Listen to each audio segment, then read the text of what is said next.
இந்த வீடியோ எதை பற்றினது அப்படின்னா, ட்ரம்ப் வந்து 20ஆம் தேதி பதவி ஏற்றுக்கிட்டார் இல்லையா? ஸோ அதில் ஒரு சில ரிஃபார்ம்ஸ் இல்லை ஒரு சில ஃபைல்ஸுக்கு வந்து சைன் போட்டிருக்காரு. ஸோ அந்த ஃபைல்ஸ் என்ன அப்படின்னா, இந்த பிக்சரில் பார்த்துட்டிங்க அப்படின்னா டேபிளில் வந்து வெயிட்டர் கொண்டு வந்து சாப்பாடு தட்டி வச்சுருப்பார் இல்லையா? ஸோ அந்த மாதிரி ஒவ்வொரு ஃபைலாக அடுக்கி வச்சு நம்ம தமிழ் படத்தில் வர சிவா சைன் போடுவார் இல்லையா? அந்த மாதிரி வந்து அகில உலக சூப்பர் ஸ்டார். ஸோ இப்போ இவர் தான் வந்து நமக்கு அகில உலக சூப்பர் ஸ்டார். ஸோ எல்லா ஃபைலுக்கும் வந்து பேனா இங்கு தீர்ற அளவுக்கு சைன் போட்டு தள்ளியிருக்காரு. ஸோ அதில் வந்து முக்கியமான ஒரு சில ரிஃபார்ம்ஸ் கொண்டு வந்தது என்ன அப்படிங்கிறது வந்து நம்ம பார்க்கலாம். ஸோ இது அதுலேயும் முக்கியமானது என்ன அப்படின்னா, இந்தியாவுக்கு வந்து இது எவ்வளோ இம்பேக்டாக இருக்கும், நல்லதா கெட்டதா அப்படிங்கிறது வந்து இந்த விஷயத்தில் பார்க்கலாம். ஸோ ஃபஸ்ட்டு என்ன இந்தியன் சைட்லேருந்து பார்க்குறது என்ன அப்படின்னா, ஃபஸ்ட்டு வந்து இந்த இம்போர்ட் டேரிஃப், ஓகேங்களா? ஸோ அது செகண்ட் என்னன்னு பார்த்தீங்க அப்படின்னா, அந்த மைக்ரேஷன் இஷ்யூ, மைக்ரேஷன் அண்டு இந்த H1B விசா இருக்கு இல்லையா? ஸோ அது ஸோ அதை தாண்டி இன்னொரு 3 விஷயம் இந்த வீடியோவில் வந்து ஒரு 5 விஷயம் மட்டும் பார்த்துருவோம். ஸோ அதை தாண்டி இன்னொரு 3 விஷயம் என்ன அப்படின்னா, ஸோ அவர் வந்து சிட்டிசன்ஷிப் பர்த்து, அதாவது என்ன அப்படின்னா, அந்த நாட்டில் பிறந்தா, அதாவது யூஎஸில் ஒரு குழந்தை பிறக்குது அப்படின்னா அது வந்து வெறும் அந்த பிறப்பினால் மட்டுமே வந்து யூஎஸ் சிட்டிசன் வந்து தர முடியாது அப்படிங்கிற மாதிரி சொல்லியிருக்காங்க. சப்போஸ் இங்கே இருந்து நான் போய் அங்கே ஒர்க் பண்ணுறேன்னு வச்சுங்களேன் அமெரிக்காவில். ஸோ எனக்கு கல்யாணம் ஆகி அங்கே எனக்கு பிறக்க போகிற குழந்தை வந்து டைரெக்டாக அமெரிக்கன் சிட்டிசன் ஆயிரும். ஸோ அது வந்து இனிமேல் செல்லாது அப்படின்னு இருக்காரு. ஸோ அது வந்து இந்தியா மட்டும் இல்லை, எல்லா கண்ட்ரியில் இருந்தும் மைக்ரேட் ஆகி அங்கே போய் ஒர்க் பண்ணுறவங்களாகட்டும், அங்கே போய் ஸ்டே பண்ணி அங்கே போய் செட்டில் ஆகிறவங்களாகட்டும், அவங்களுக்கான ஒரு பிரச்சனையாக தான் இருக்குது. ஸோ அதை தாண்டி வந்து பார்த்துட்டிங்க அப்படின்னா, முக்கியமான 2லேருந்து நான் வெளியில் வர்றேன் அப்படின்னு வந்து அவர் சொல்லியிருக்காரு. ஸோ எது அப்படின்னா, வேர்ல்டு ஹெல்த் ஆர்கனைசேஷன், இன்னொன்று வந்து பார்த்துட்டிங்க அப்படின்னா அந்த Paris agreement. So world health organisation, first வந்து வேர்ல்டு ஹெல்த் ஆர்கனைசேஷன் பார்த்தலாம், அதுக்கப்புறம் இந்தியா மேட்ரு வரும். ஸோ வேர்ல்டு ஹெல்த் ஆர்கனைசேஷன் என்ன பிரச்சனை அப்படின்னா, ஸோ இவர் வந்து அலிகேஷன் என்ன வைக்கிறார் அப்படின்னா, COVID-19 அந்த பீரியடில் வந்து வேர்ல்டு ஹெல்த் ஆர்கனைசேஷன் வந்து ப்ராப்பராகவே வந்து செயல்படலை. ஸோ அதோட இனிஷியேட்டிவ்ஸ், அதோட ஸ்டெப்ஸ் எல்லாமே வந்து கிளியராகவே இல்லை. ஸோ அப்படிங்கிற மாதிரி ஒரு அலிகேஷன்ஸ் வந்து ட்ரம்ப் வந்து வச்சுருக்காரு. ஸோ அதை தாண்டி வந்து பார்த்துட்டிங்க அப்படின்னா, வேர்ல்டு ஹெல்த் ஆர்கனைசேஷனுடைய அந்த ஸ்டெப்ஸ், அந்த COVID-19 ஆரிஜின் ஆச்சு இல்லையா? ஸோ அதில் அதை கண்டுபிடிக்கிறதுக்கான ஸ்டெப்ஸ் வந்து அவங்க ரொம்ப எஃபெக்டிவாக எடுக்கல. ஸோ வெளிப்படையாக என்ன சொல்கிறாரு அப்படின்னா, அவங்க வந்து சைனாவுக்கு வந்து ஒரு ஃபேவரபுளாக இருந்தாங்க, ரொம்ப லிபரலாக இருந்தாங்க அப்படிங்கிற மாதிரி சொல்லியிருக்காரு. ஸோ அதை தாண்டி வந்து ஒட்டுமொத்தமாக வேர்ல்டு ஹெல்த் ஆர்கனைசேஷனுக்கு போகக்கூடிய ஃபண்டு இருக்குது இல்லையா? உலக நாடுகள்லேருந்து எல்லா நாடுகள்லேருந்து போகக்கூடிய ஃபண்ட் அப்படிங்கிறது வந்து 18%, கிட்டத்தட்ட 18% வந்து அமெரிக்கா மட்டுமே தருது. ஸோ இப்போ இதுலேருந்து வெளியில் வர்றதுனால இந்த ஃபண்ட் அப்படிங்கிறது ஒரு 4 வருஷத்துக்கு வந்து கண்டிப்பாக போகாது. ஸோ அதனால் வேர்ல்டு ஹெல்த் ஆர்கனைசேஷன் சம்மந்தமான ஸ்கீம்ஸ், அந்த இனிஷியேட்டிவ்ஸ் எல்லாமே இருக்கு இல்லையா? ஸோ அதெல்லாமே வந்து கண்டிப்பாக வந்து ஒரு பாதிப்பு தான் வரும். Okay, so first. So second வந்து பார்த்துட்டிங்க அப்படின்னா பாரிஸ் அக்ரிமெண்ட் எதுக்காக அப்படின்னா, கிளைமேட் சேஞ்ச்னால் வந்து புவி வந்து வெப்பமயமாகுது, கரெக்டாக? ஸோ இதை வந்து குறைக்கணும் அப்படிங்கிறக்காக வந்து நிறைய இனிஷியேட்டிவ்ஸ் வந்து எடுக்கிறாங்க. ஸோ இந்த நம்ம கூட வந்து பார்த்துட்டிங்க அப்படின்னா நெட் ஜீரோ எமிஷன் சொல்லி 2070 வந்து மொத்தமாக நம்ம இந்தியாவிலேருந்து நம்ம வந்து புவியை வெப்பமயமாக்குறத வந்து 0% குறைக்கிறதா அப்படின்னு வந்து நம்ம வந்து உறுதிமொழி எடுத்திருக்கோம். ஸோ அதே மாதிரி ஒவ்வொரு கண்ட்ரியும் ஒவ்வொரு இனிஷியேட்டிவ் எடுக்கிறாங்க. ஸோ அதிகமாக பொல்யூட் பண்ணக்கூடிய வாகனங்கள், அதே மாதிரி இண்டஸ்ட்ரீஸ், இது எல்லாத்தையும் வந்து குறைச்சி ஸோ அது மூலமாக வந்து கண்ட்ரோல் பண்ணுறது. ஸோ இதில் வந்து ட்ரம்ப்புக்கு வந்து பெரிய நம்பிக்கையெல்லாம் எதுவுமே இல்லை, ஓகேங்களா? ஸோ அதனால் வந்து இதிலேருந்து நான் வெளியில் வர்றேன் அப்படின்னு சொல்லி பாரிஸ் அக்ரிமெண்ட்லேருந்து அவர் வெளியில் வந்துட்டார். ஸோ நீங்கள் என்னமோ பண்ணிட்டு போங்கடா, நான் இருக்கிற வரைக்கும் நான் என்ன ஒரு 20-25 வருஷம் இருப்பேனா, என்னமோ பண்ணிட்டு போங்க நீங்கள், நான் வந்து என்னோடய பீரியடில் வந்து நான் இதிலெல்லாம் வந்து பார்ட்டிசிபேட் பண்ண மாட்டேன் அப்படிங்கிற மாதிரி சொல்லிட்டாரு. ஸோ இது வந்து இவரோட பார்ட்னர் சொல்ல மாட்டேன், இவரோட சப்போர்ட்டராக இருக்கக்கூடிய எலான் மஸ்கே வந்து பார்த்தீங்க அப்படின்னா எலக்ட்ரிக் வெஹிக்கிள் வந்து அதிகமாக வந்து ப்ரமோட் பண்ணிக்கிட்டு இருக்காரு. ஸோ இது வந்து இவர் ஆப்போசிட்டாக வந்து எலக்ட்ரிக் வெஹிக்கிள் வந்து இது ஒரு அட்வான்ஸ்டு லெவலாக தான் வந்து அவர் வந்து ப்ரமோஷன் பண்ணிகிட்ருக்காரு.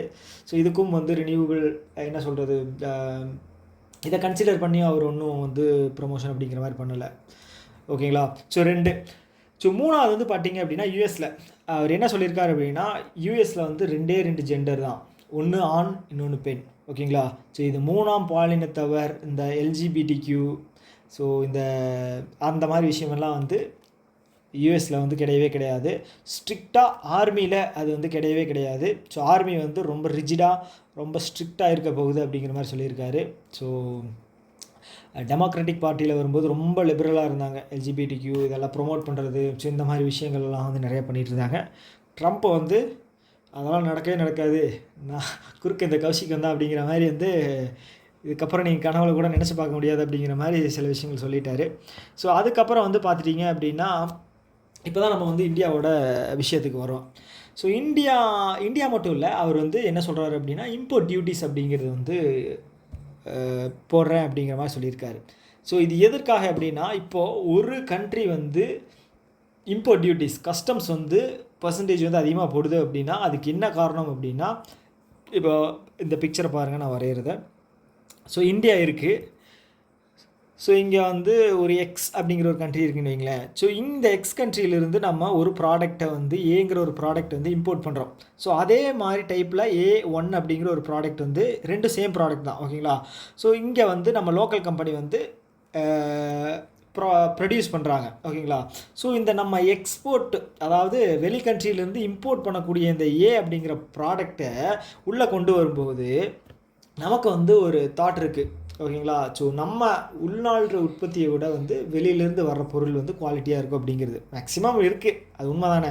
ஸோ அதனால் வந்து இப்போ இந்த ப்ராடக்ட், அந்த ஏங்கிற ப்ராடக்டை இந்தியாவுக்குள்ளே கொண்டு வரும்போது இதை தான் வந்து அதிகமாக வாங்குற மாதிரி இருக்கும். ஸோ அது வந்து நம்ம உள்நாட்டு உற்பத்தி செய்யக்கூடிய டொமஸ்டிக் கம்பெனிஸோட ப்ரொடக்ஷனை வந்து அது வந்து வெகுவாக வந்து அஃபெக்ட் பண்ணும் அப்படின்னு சொல்லி நம்ம வந்து இம்போர்ட் டியூட்டிஸ் கஸ்டம்ஸை வந்து அதிகமாக வந்து போடுவோம், 100% கூட போடுவோம், ஓகேங்களா. ஸோ இதே கான்செப்ட் தான் வந்து இப்போ ட்ரம்ப் வந்து கையில் எடுத்துருக்காருன்னு வைங்களேன். ஸோ இப்போ எங்கள் கண்ட்ரியில் வந்து இருக்கக்கூடிய உள்நாட்டு உற்பத்தி அதிகம் பண்ணுறதுக்காக நாங்கள் வந்து இம்போர்ட் பண்ணுறோம், ஏதாவது இம்போர்ட் டியூட்டிஸ் அப்படிங்கிறது போடுறோம் அப்படிங்கிற மாதிரி ஒரு ரீசன் சொல்லப்பட்டாலும், இது இன்னொன்று என்ன அப்படின்னா, இப்போ வந்து நம்ம யூஎஸ்கிட்ட வந்து அதிகமாக வந்து எக்ஸ்போர்ட் பண்ணுறோம், இம்போர்ட் வந்து கம்மியாக தான் பண்ணுறோம், ஓகேங்களா. ஸோ இப்போது எக்ஸ்போர்ட் பண்ணும்போது அங்கே இருக்கக்கூடிய மணி வந்து நமக்குள்ளே வருது, ஓகேங்களா. நம்ம இந்தியாவுக்குள்ளே வருது, எக்ஸ்போர்ட் பண்ணது பொருளாக போகுது, ரிட்டர்ன் வந்து பணமாக வருது. அப்போ நம்ம இதுக்கு ஒரு எக்கானமி. ஸோ இதை தாண்டி இது ஆக்சுவலாக வந்து யூஎஸ்க்கு தான் ஒரு பெனிஃபிட்.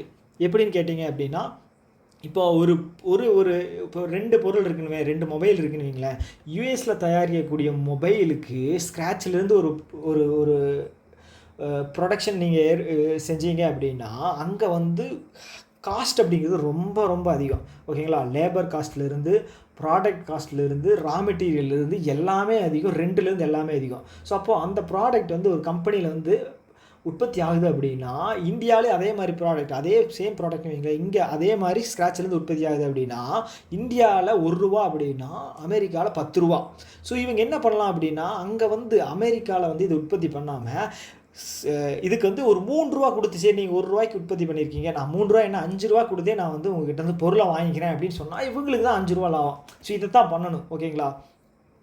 அதை தாண்டி வந்து இவங்க ஏன் இம்போர்ட் டியூட்டிஸ் போடுறாங்க அப்படிங்கிறது எனக்கு பெருசாக என்னவா இருக்கும் அப்படின்னா, சைனா வந்து இப்போது உலகத்தில் மொத்த எக்ஸ்போர்ட் இருக்கு இல்லையா, எல்லா கண்ட்ரியோட எக்ஸ்போர்ட் நீங்கள் வந்து கம்பேர் பண்ணும்போது 3ல் 1 வந்து பார்த்துட்டிங்க அப்படின்னா 3ல் 1 பங்கு வந்து சைனா மட்டுமே பண்ணுறதா வந்து ஒரு டேட்டா இருக்குது, ஓகேங்களா. ஸோ இவர் என்ன பண்ணுறாரு அப்படின்னா, அந்த சைனாவுக்கும் யூஎஸுக்கும் வார் அப்படிங்கிறது வந்து மறுபடியும் வரப்போகுது, ஓகேங்களா.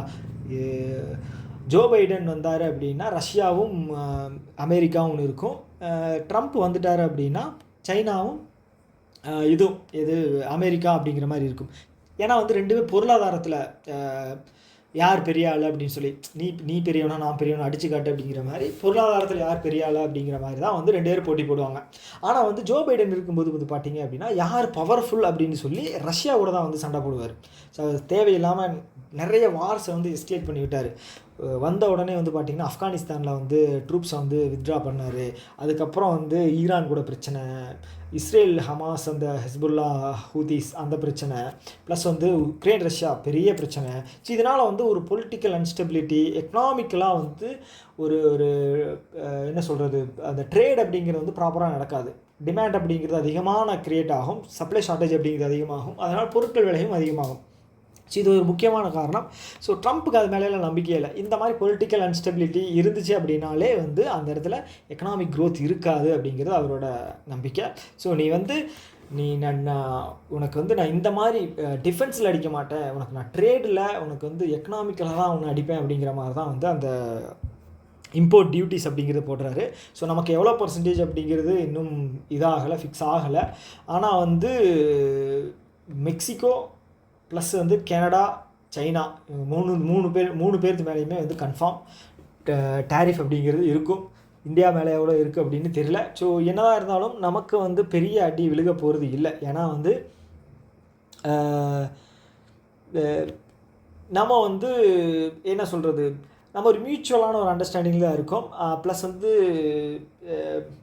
ஃப்யூச்சரில் வந்து இப்போ நம்மளோட அந்த ஹியூமன் கேபிட்டல் அப்படிங்கிறது அதிகம் இந்தியாவில். ஏன்னா 140 கோடி மக்கள் இல்லையா.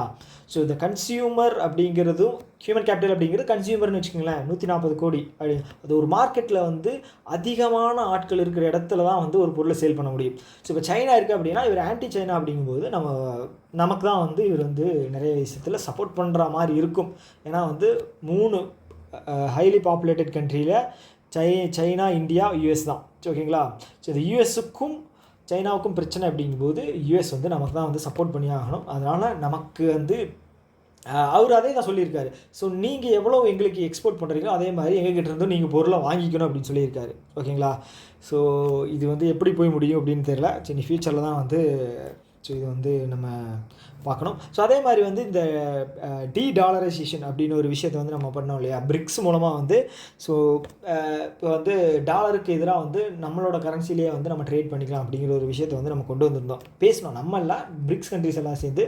ஸோ இப்போ வந்து ட்ரம்ப் என்ன சொல்லியிருக்காரு அப்படின்னா, எவனாவது வந்து டாலருக்கு எதிராக ஏதாவது ஒரு கரன்சியை வந்து எடுத்துகிட்டு வந்தீங்க அப்படின்னா ஊரை விட்டு ஒதுக்கி வச்சிருக்கேன் அப்படிங்கிற மாதிரி, உன் மேலேயும் டேக்ஸு, அவன் மேலேயும் டேக்ஸு அப்படின்னு சொல்லி 100% வந்து டேரிஃப் போடுவேன் அப்படின்னு சொல்லி, இம்போர்ட் டியூட்டிஸ் போடுவேன், சேங்ஷன்ஸ் போடுவேன் அப்படின்னு சொல்லி அவர் சொல்லியிருக்காரு.